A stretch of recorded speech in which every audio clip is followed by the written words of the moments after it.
With Doubtnut, get instant video solutions to all your maths, physics, chemistry, and biology doubts. Just click the image of the question, crop the question, and get instant video solution. Download Doubtnut app today.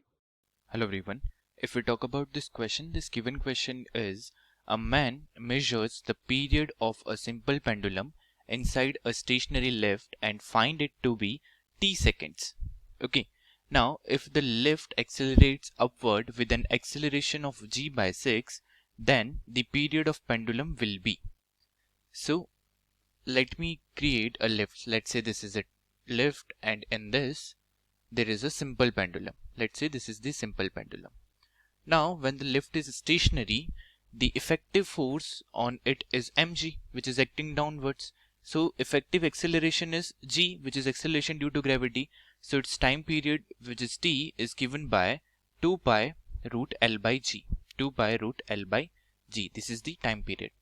Now, when this lift is accelerating upwards with an acceleration of g by 6, then in the frame of this particular lift, there will be a pseudo force which is equals to mass of this ball into acceleration of force, which is g by 6. So if I equate this to m into net acceleration, which is g effective, so from here I will be getting g effective as g plus g by 6, which is nothing but 7g by 6.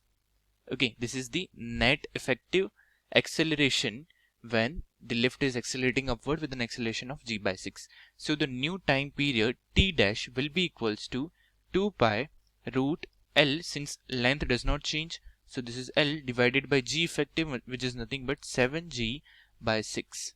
Okay, now this can be written as t dash can be written as root 6 by 7 times of 2 pi root L by g.